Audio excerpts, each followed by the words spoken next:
A história que vamos conhecer hoje é a de um homem que conseguiu unir dois mundos que para muita gente parecem completamente opostos. De um lado o poder, a lei, os tribunais, do outro a fé, a santidade, o serviço a Deus. É a trajetória incrível de um advogado e juiz de muito sucesso que se tornou um dos santos mais queridos da Itália.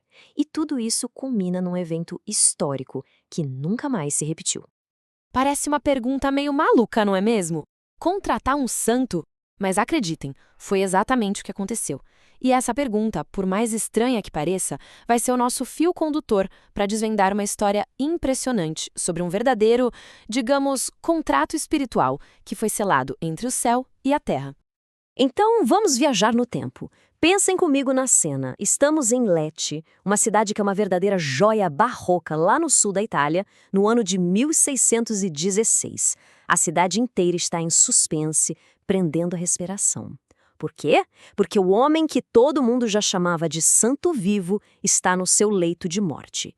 E as autoridades da cidade têm um último pedido a fazer para ele. Um pedido oficial e muito, muito surpreendente. E olhem, não foi uma visita informal, um pedido de corredor, não. O conselho da cidade, com o prefeito à frente, foi numa procissão solene até o colégio dos jesuítas. Chegando lá, eles leram um documento oficial pedindo que Bernardino, ainda vivo, aceitasse o cargo de padroeiro da cidade lá no céu. E ele, com o restinho de força que tinha aos 86 anos, sussurrou sua resposta: Senhores, sim. Foi um ato jurídico e religioso simplesmente sem precedentes na história da Igreja. Mas para a gente entender o tamanho desse momento, a gente precisa voltar bastante no tempo. Quem é esse homem antes de ser conhecido como o Apóstolo de Leste? Bem, ele era uma verdadeira força da natureza no mundo secular. Um homem do Renascimento, com tudo o que isso significava. Vamos dar uma olhada rápida nos dados dele. Bernardino Realino nasceu em 1530, numa família nobre, viveu uma vida longa, foi canonizado em 1947, mas repare no padroado. Lecce, claro, a cidade que o contratou, mas também magistrados e juízes. Isso já nos dá uma pista gigantesca sobre a primeira e brilhante carreira que ele teve. A ascensão dele foi, assim, meteórica. Com um doutorado da famosa Universidade de Bolonha, ele foi acumulando um cargo de responsabilidade atrás do outro.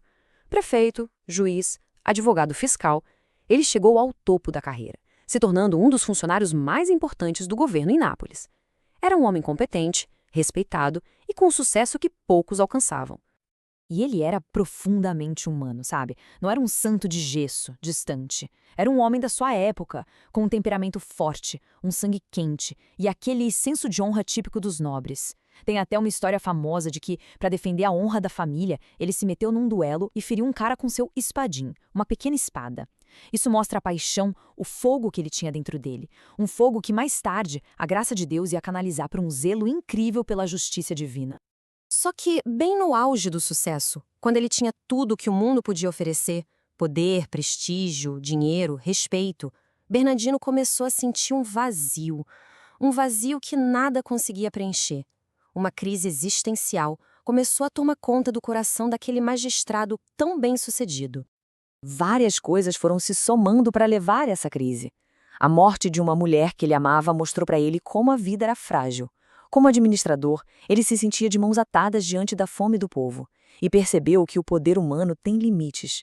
Aquelas honras, aqueles títulos que ele tanto buscou, de repente pareciam ocos, sem sentido. Foi um período tão escuro que os biógrafos dizem que ele chegou a ser tentado pelo desespero. E foi justamente nesse ponto mais baixo, nesse abismo de sentido, que o céu interveio. Lá em Nápoles, Bernardino teve uma visão de Nossa Senhora segurando o menino Jesus. E na visão, ela apontou para o céu, mostrando para ele que o seu verdadeiro lugar não era nos tribunais dos homens, mas no tribunal da misericórdia de Deus. Aquela visão virou a vida dele de cabeça para baixo. O que aconteceu com Bernardino tem um nome técnico na teologia, que é metanoia. Não foi só uma mudança de carreira, gente. Foi uma transformação completa da mente, do coração, da alma.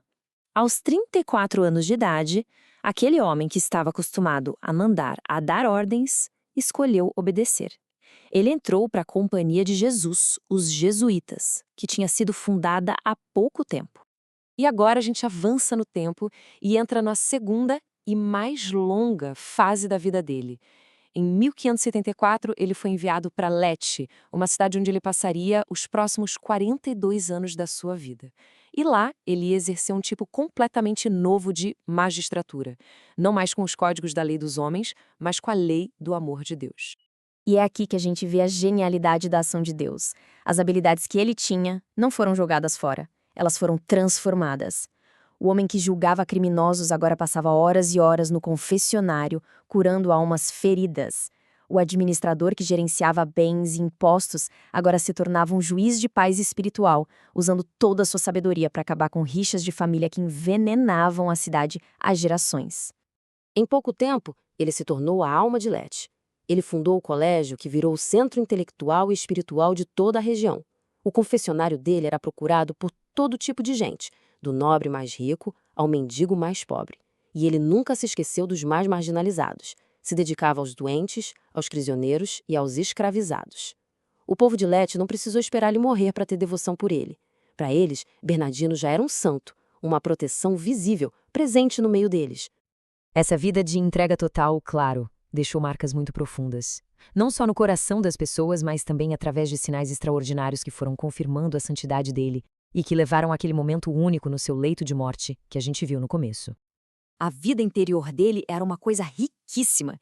Ele tinha visões frequentes e possuía um dom chamado cardiodinose, que é a capacidade rara e sobrenatural de ler o coração das pessoas. Isso, claro, fazia dele um confessor fora do comum. E o sinal mais famoso da sua intercessão, durante séculos, ampolas com o sangue dele que estavam guardadas se liquefaziam milagrosamente na cidade. Era um sinal da sua proteção contínua. E isso nos leva ao ponto central da santidade dele. Quando ele foi canonizado, o Papa Pio XII disse uma coisa fundamental. Ele destacou que a vida de Bernardino prova que a santidade heróica não acontece só no martírio, lá em terras distantes, com derramamento de sangue. Ela acontece também, e com a mesma glória, no que ele chamou de martírio branco, o serviço fiel, dia após dia, na mesma cidade, nas mesmas tarefas. Então, o ponto crucial aqui é este. São Bernardino Realino não jogou fora o seu passado de magistrado. Pelo contrário, ele elevou, ele santificou esse passado.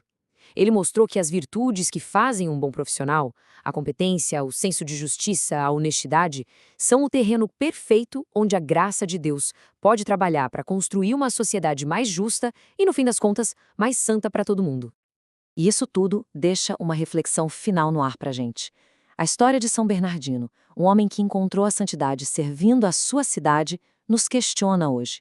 No mundo que precisa tanto, mas tanto, de integridade, de liderança justa, será que o serviço público, a busca pela justiça, a administração honesta, não podem ser tão bem para nós um caminho moderno para a santidade?